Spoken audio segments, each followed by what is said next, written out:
Bien, mis queridos, vamos a lo nuestro entonces, nuevamente a estudiar la palabra del Señor. Y esta vez quiero invitarles a buscar en el Evangelio de Marcos. Vamos a mirar juntos desde el versículo 27 en adelante.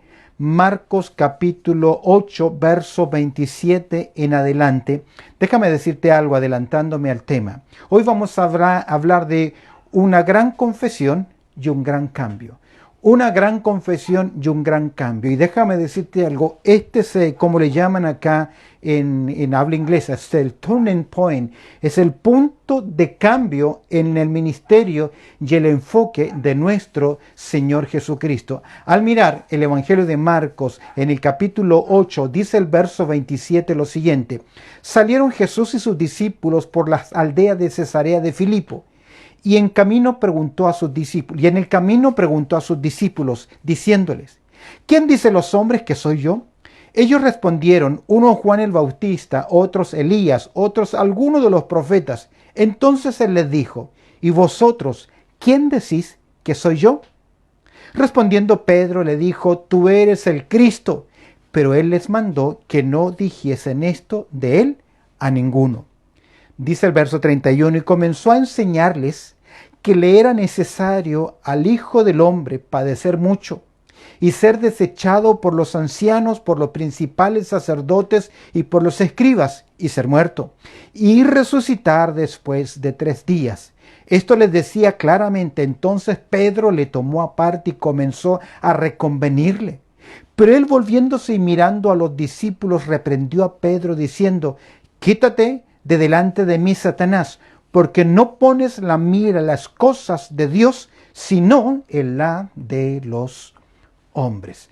Una interesante porción. Si tú recuerdas, durante el capítulo 8 hemos considerado un contraste entre la ceguera permanente y una ceguera parcial, y vemos cómo líderes religiosos sentenciados por una ceguera permanente al juicio final, el Señor los deja, los abandona, se va de sus sectores y se concentra en los discípulos, que aún ellos van poco a poco creciendo. Y decíamos que en un momento ellos tuvieron un cuadro de una ceguera temporaria, no permanente. Ahora vamos a considerar otra porción interesante. Hemos dejado atrás la prohibición que el Señor hizo al ciego. ¿Recuerdas? Allá en el capítulo 8, verso 26, después de hacer ese milagro extraordinario en 2 facetas, única vez que el Señor Jesucristo hace ese milagro, el Señor le ordena lo siguiente: y lo envió a su casa diciendo: no entres en la aldea, ni digas a nadie en la aldea. Es decir, le prohibió completamente que hiciese mención.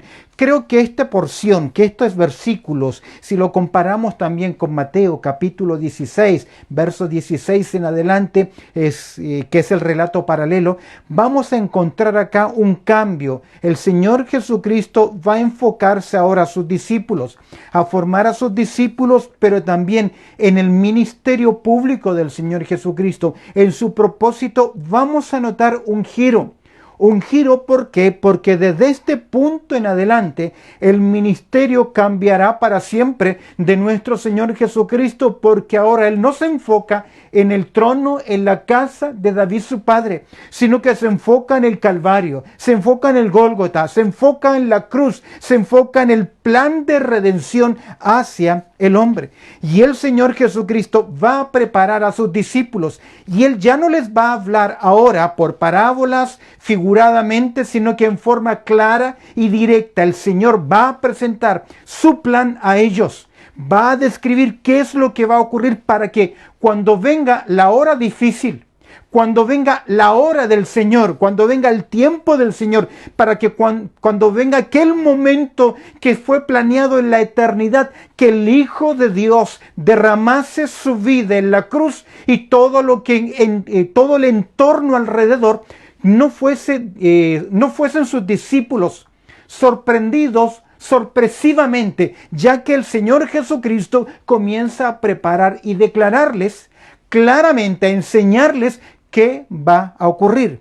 Cuando Jesús se reúne en el aposento alto, leo para ustedes en Juan capítulo 14, verso 29, el Señor le dice lo siguiente a los discípulos: ahora os lo he dicho antes que suceda, para que cuando suceda creáis. Es decir, el Señor fue preparando a sus discípulos. En el mismo Evangelio de Juan, en el capítulo 16, en el verso 1, dice estas palabras, Jesús: estas cosas os he hablado para que no tengáis tropiezo. En otras palabras, Jesucristo desde este punto en adelante, a meses de la cruz, comienza a preparar a sus discípulos para que entiendan no solamente su persona, sino que también entiendan cuál es el propósito del Hijo del Hombre y de venir a esta tierra.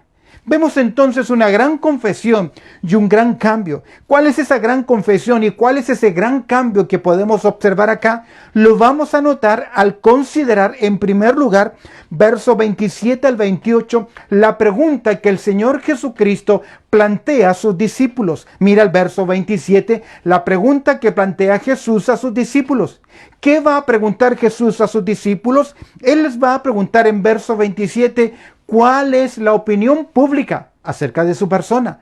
Recuerda, nuestro Señor Jesucristo ha hecho milagros, ya es popular, ya es conocido, su fama es conocida en Jerusalén, en Israel, en el pueblo de Dios. Dice el verso 27, y salieron Jesús y sus discípulos por las aldeas de Cesarea de Filipo.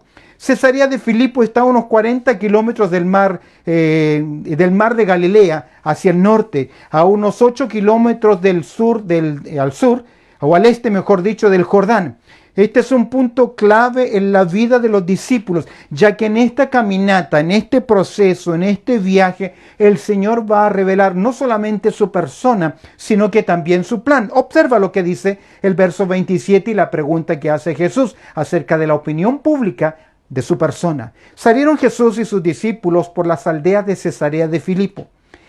Y en el camino preguntó a sus discípulos diciéndoles: ¿quién dicen los hombres que soy yo? Esta es una pregunta crucial en la vida del ser humano, ya que de la respuesta que usted tenga acerca de esta pregunta, ¿qué dices tú acerca de Jesús?, va a depender el destino de tu alma. Recuerdo cuando era joven y durante 2 años el Señor me permitió comenzar o fundar una iglesia junto a un equipo de alumnos en el sector de Buenos Aires, en el sector de Villa del Parque, allá en Buenos Aires, Argentina. Y durante estos 2 años me dediqué a hacer una encuesta. Planteé diferentes encuestas. La encuesta tenía como propósito romper el hielo, establecer conversación con las personas y presentar el Evangelio. Y una de las preguntas muy continuas que hice a diferentes personas, tanto en los edificios, en las cafeterías, en los negocios, fue: ¿cuál es tu opinión acerca de Jesús? ¿Qué dices acerca de Jesús? Muy variadas son las respuestas, muy variadas, como fue acá también en el caso de Jesús y los discípulos. Jesús pregunta a sus discípulos cuál es la opinión pública acerca de su persona. Sus señales, lo que Jesucristo había hecho, evidenciaba que Él era el cumplimiento de las profecías del Antiguo Testamento, pero para los hebreos, el Antiguo Testamento y las profecías acerca del Mesías, en cierta forma, podían ser un poco confusas, ya que por un lado se presentaba un rey y por otro lado se presentaba un cordero. Tú lo ves en Isaías capítulo 11, que nos habla del renuevo, del rey David, del reinado, del Mesías, pero también se nos presenta en Isaías el sufrimiento del Cordero de Dios. Por lo tanto, no había una claridad en los hebreos con respecto a la persona del Mesías. Ahora, es evidente también que ellos, a pesar de las señales que Jesús hizo, tal como lo profetizó Isaías en el capítulo 61, si bien es cierto, los hebreos disfrutaron de los milagros, vieron la multiplicación de los peces, vieron el obrar, el poder del Señor Jesucristo, aún sus ojos estaban velados. Juan en el capítulo 1, verso 11 dice: a lo suyo vino, ¿y qué pasó? Y los suyos no le recibieron.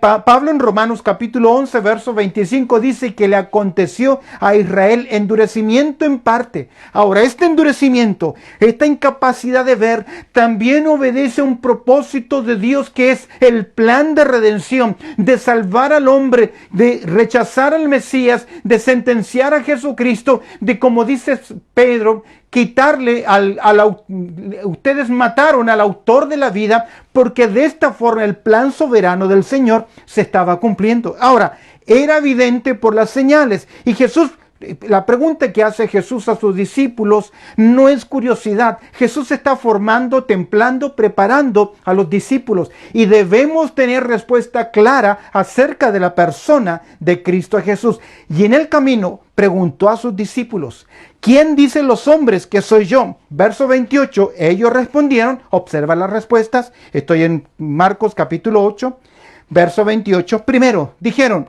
unos Juan el Bautista, la creencia que Juan Bautista había resucitado. Otros opinaban que era Elías.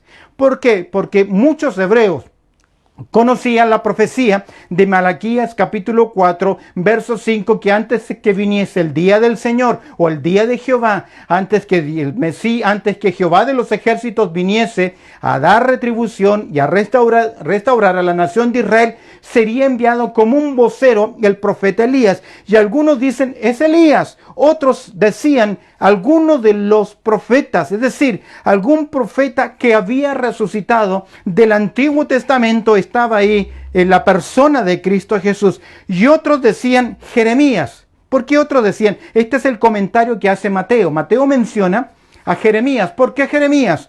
Porque según la tradición, Jeremías vendría con el fin de devolver el tabernáculo, el arca y el altar de incienso que fue protegido, que fue enterrado, guardado por él. De hecho, segundo libro de Macabeos, en el capítulo 2, verso 4 al 8, menciona esta porción que Jeremías tomó de estos utensilios y los guardó. Y era la creencia popular que de algún momento Jeremías, cuando viniese el Mesías, entregaría al Mesías el tabernáculo, el arca y el altar de incienso.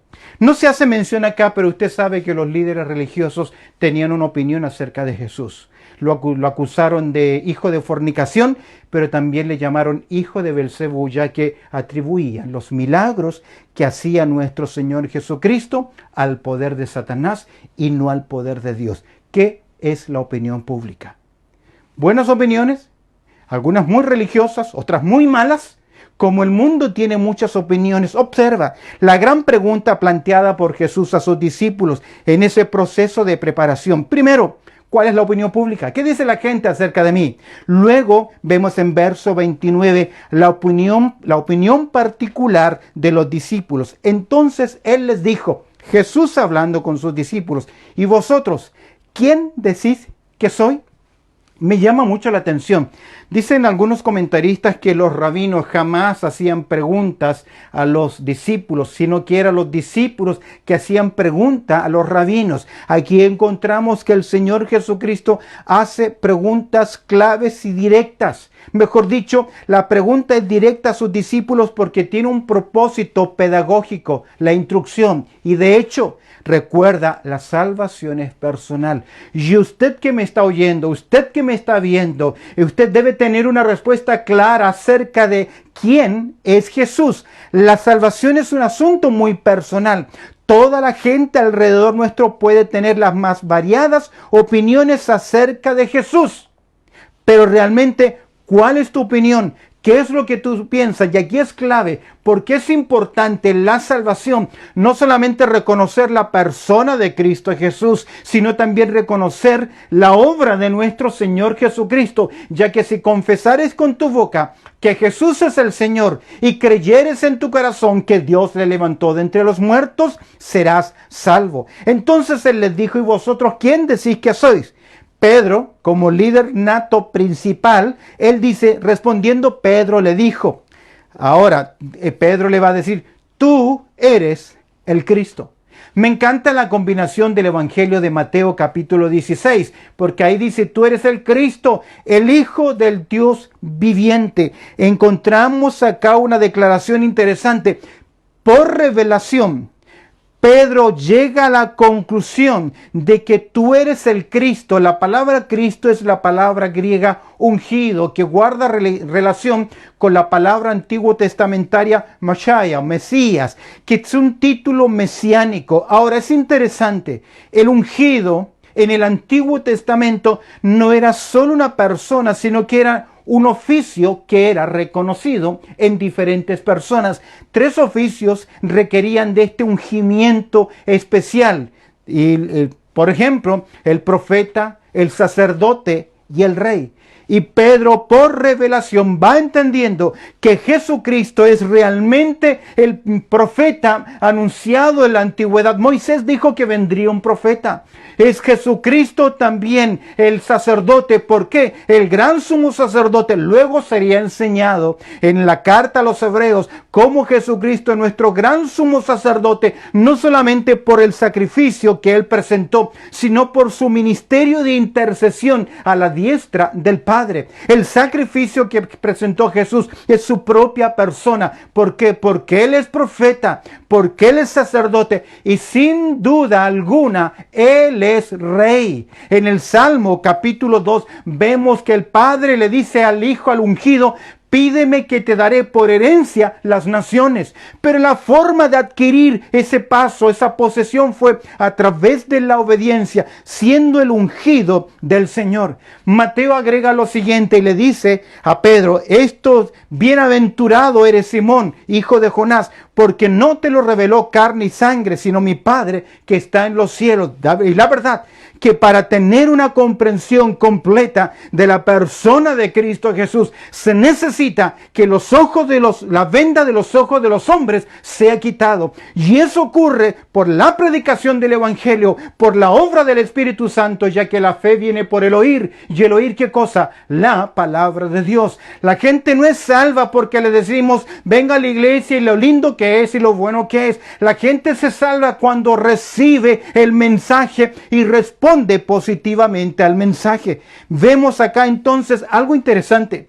Marcos omite todo lo que argumenta Mateo de esa conversación que tiene el Señor Jesús con Pedro sobre la roca. Tú eres la piedra pequeña, yo soy la roca fundamental y a ti te daré las llaves del reino. Toda esa conversación hacia Pedro se omite acá en el Evangelio de Marcos. Por alguna razón, recuerda que Marcos recibe el relato de Pedro. Veo acá que Pedro en ninguna manera quiere sobresalir o destacarse por sobre los demás. Vemos acá entonces la pregunta planteada a los discípulos: ¿cuál es la opinión pública? Religiosos, buenos hombres. Nicodemo, de hecho, acercándose a Jesús en Juan capítulo 3, le reconoce como un enviado del cielo y que Dios está interviniendo en todo lo que él hace. Muchas opiniones. Luego Jesús pregunta: ¿cuál es la opinión particular de los discípulos? Y te hago la misma pregunta: ¿qué dices tú acerca de Jesús? ¿Quién es Jesús para ti? La respuesta a esa pregunta va a determinar el destino de tu alma. Ahora, Pablo enseña en Corintios capítulo 12 que nadie puede llamar a Jesús Señor si no es por el Espíritu Santo. Todo es obra de Dios y comienza en ese momento en que recibimos a Cristo, cuando se nos presenta el Evangelio de la gracia de Dios. Una gran confesión y un gran cambio. ¿Cuál es esa gran confesión? ¿Cuál es ese gran cambio? Lo podemos observar en primer lugar al ver la gran pregunta planteada a los discípulos, pero observa conmigo verso 30. Lo vemos ahora en el gran programa presentado a los discípulos. Y todo comienza en verso 30 con una prohibición. ¿Cuál es la prohibición? Pero Él les mandó. Jesús va a dar ahora una orden. Jesús es popular. En todas partes la gente ha oído acerca de Él. Y de hecho, en todas partes quieren hacer Jesús rey. Pero no por las motivaciones que son correctas. Jesús dándoles a conocer ahora, Jesús va a dar a conocer ahora algo especial a sus discípulos. Algo que en cierta forma va a comenzar a desanimarlo. De hecho, los discípulos han visto el poder del Señor. ¿Recuerdas cuando estudiamos las 2 tempestades? Adoraron al Señor y se preguntaban: ¿quién es este que aún el viento y el mar le obedecen? Comienzan a descubrir la parte esencial del Señor, que Él es Dios, que Él tiene todo el poder, que tiene toda la autoridad, pero no comprenden todavía aún todo el plan, en otras palabras, el plan de redención. Pero Él les mandó que no dijesen esto de Él a ninguno. Que no dijesen qué cosa.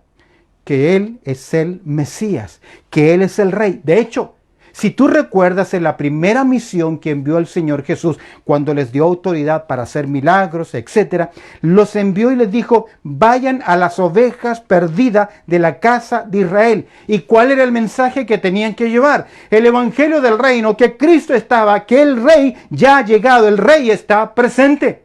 Pero aquí encontramos un giro. El Señor dice, no anuncien a nadie, que no se diga esto, que Él es el rey, que Él es el Mesías. ¿Por qué?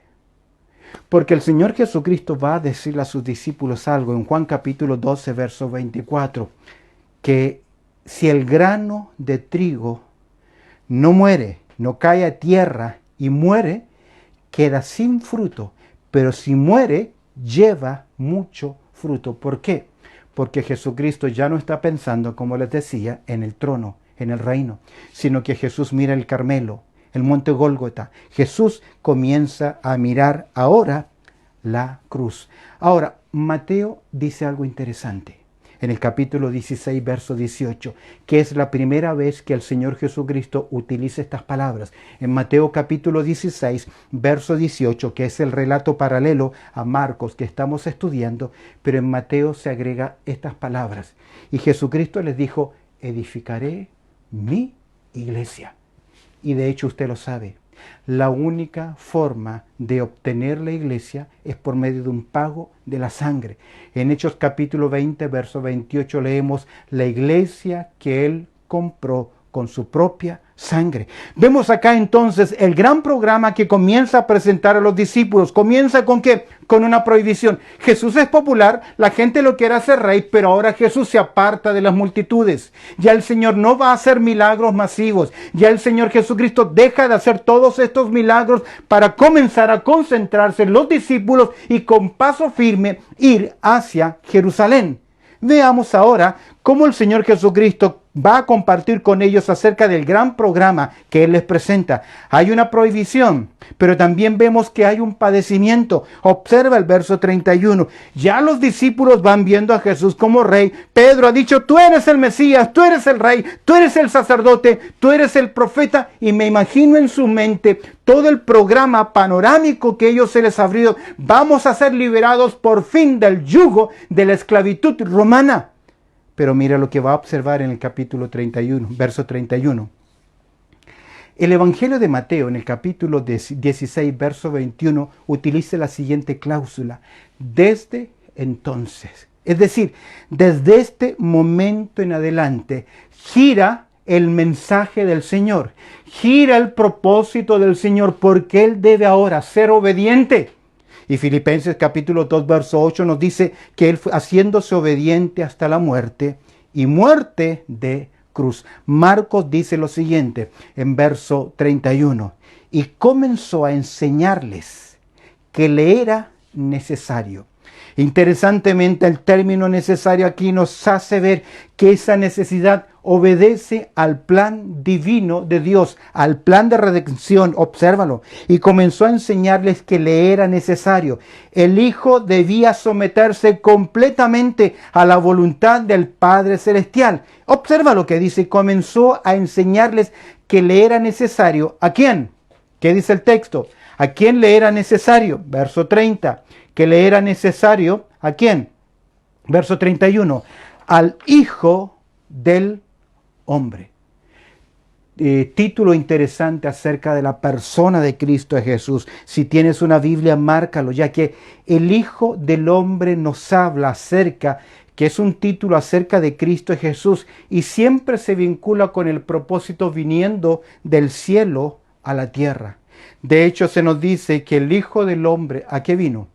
Vino a buscar y salvar lo que se había perdido. En Mateo capítulo 20, verso 28 dice, como el Hijo del Hombre no vino para ser servido, sino para servir, para dar su vida en rescate por mucho. Cada vez que tú lees la expresión, el Hijo del Hombre, tiene que ver, esta revelación viene desde el libro de Daniel, pero tiene que ver con la misión de venir del cielo a esta tierra. Y mira acá los padecimientos. Comenzó a enseñarles, esto es una enseñanza clara y directa, y comenzó a decirle, esto es el propósito del Señor, que el Hijo del Hombre, que ha venido del cielo a la tierra, viene ¿para qué?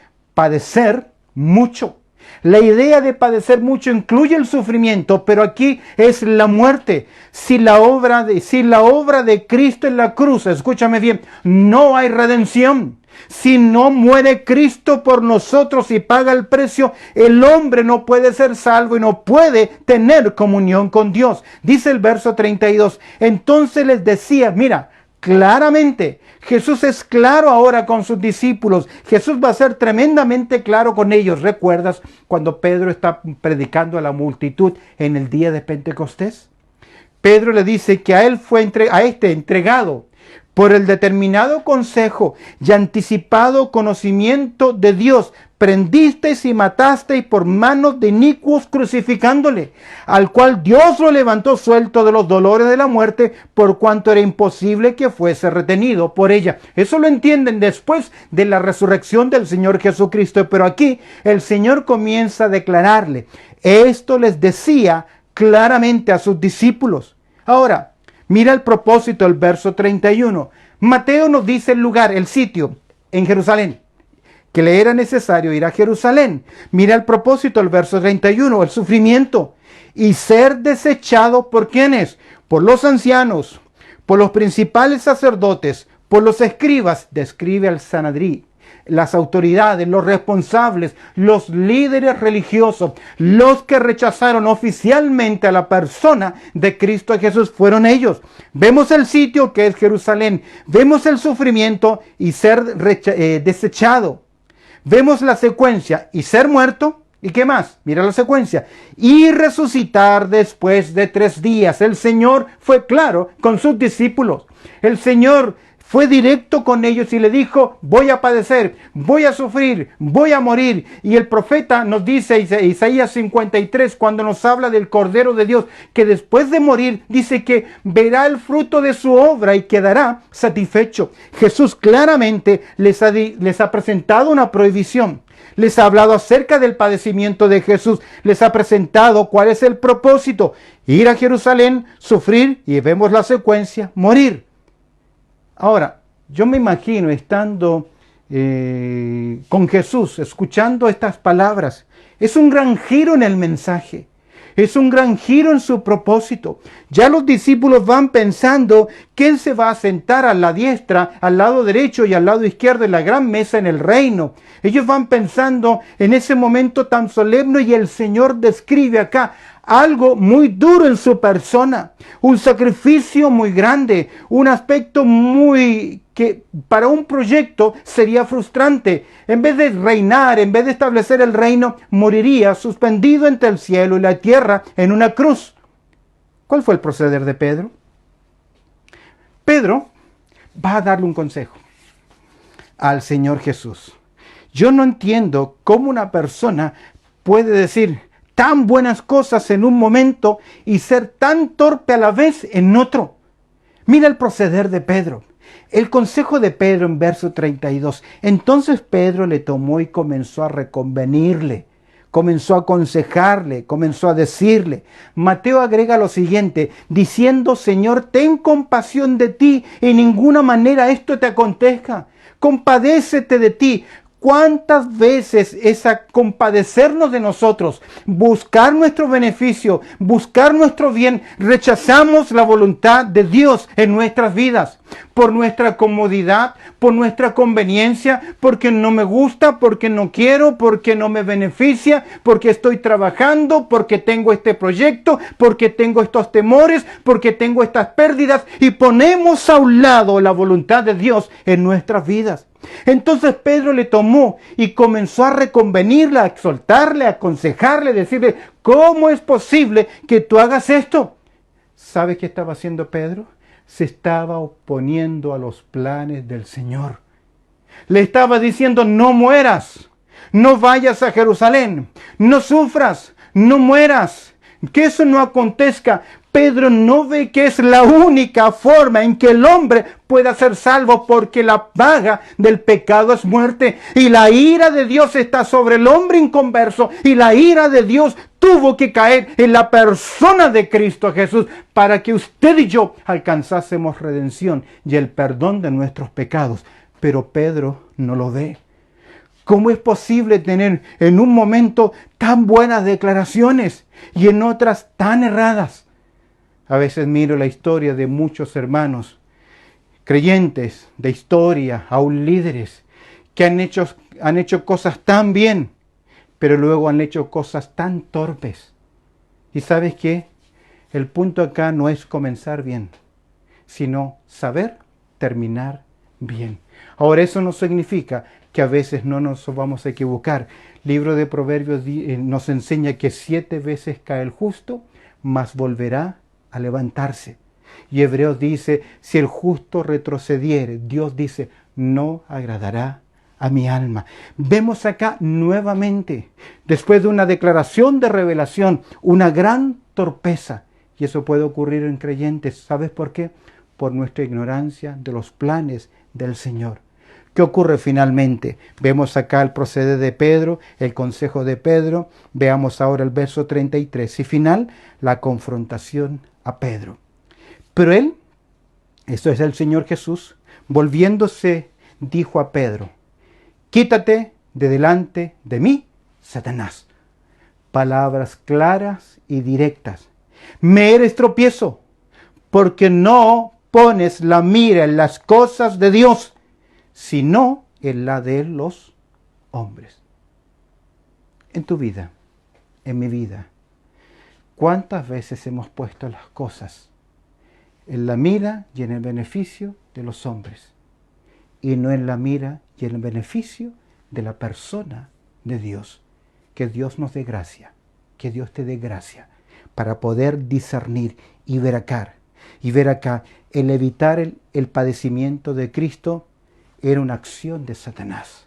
Lo había hecho desde el principio y ahora está utilizando la humanidad y la carnalidad de un hombre. El impedir que se propague el Evangelio, el impedir que no se predique el Evangelio. ¿Cómo lo estás predicando? ¿Cómo lo estás anunciando? ¿Apoyas los ministerios de misiones? ¿Apoyas un ministerio como la radio que llevamos el Evangelio día a día, de lunes a viernes y también ahora el día domingo, predicando la palabra? ¿Cómo lo estás llevando? ¿O guardas silencio? El guardar silencio es oponerse al mandato del Señor. Termino. Una gran confesión y un gran cambio. Lo vemos acá por medio de una gran pregunta planteada a sus discípulos. ¿Qué opina la gente acerca de mí? ¿Qué dicen ustedes? ¿Cuál es la opinión particular de ustedes acerca de mi persona? ¿Cuál es tu opinión? ¿Qué es lo que tú dices acerca de Jesús? Vemos entonces acá cómo Jesús preparando a sus discípulos, no simplemente con una gran pregunta planteada, sino también con un gran programa presentado. Hay una prohibición. Ya no pueden ir a las masas y decir Él es el Rey, Él es el Mesías. ¿Por qué? Porque ahora ese Rey, ese Mesías, Jesús, tiene que ir a Jerusalén, tiene que padecer. ¿Por qué? Hay un propósito. Él tiene que morir, pero también resucitar al tercer día. Pedro entonces reacciona y dice, que esto no te acontezca, Señor, oponiéndose a los planes del Señor. ¿Qué es para ti Jesús? ¿Quién es para ti Jesús? ¿Quién es? ¿Has llegado a la comprensión de todo lo que Cristo ha hecho por ti? ¿Entiendes lo que Él ha hecho por ti? ¿Sabes lo que Cristo espera de ti? Porque vemos acá que Jesús va preparando a sus discípulos. ¿Te estás oponiendo a los planes de Dios? ¿Justificándote por la autocompasión? No me siento bien, no creo que puedo, no estoy preparado, me van a herir, no me van a creer. ¿Te estás oponiendo a los planes de Dios, justificándote con una autocompasión? Pedro le dijo a Jesús, que esto no te acontezca. Queridos, vivimos para nuestro Señor Jesucristo. Amén. Pablo dijo, pues si vivimos, para Él vivimos. Que Dios nos dé entendimiento para seguir creciendo en la gracia del Señor y obedeciendo los mandatos que Él nos ha dejado en su palabra. Oramos al Señor. Buen Dios, te damos gracias, Señor, por tu amor y también por tu cuidado. Te pido que tú añadas tu bendición a lo que hemos reflexionado en el día de hoy, al estudio de tu palabra acá en Marcos, en el capítulo 8, la gran confesión y el gran cambio. Te pido, Señor, que produzcas ese despertar en nuestras vidas de querer hacer, Señor, tu voluntad. Te agradezco por cada hermano, por cada hermana. Y si ha llegado hasta el final de esta programación, te pido que tu Espíritu Santo obre en sus vidas. Y la pregunta es, ¿qué quieres, Señor, que yo haga? Que no seamos un impedimento, sino obedecer al llamado de tu palabra. Si hay alguien que aún no conoce a Cristo como su Salvador personal, que este sea el momento decisivo en su vida. Pues oramos a través del precioso nombre de Cristo Jesús. Amén.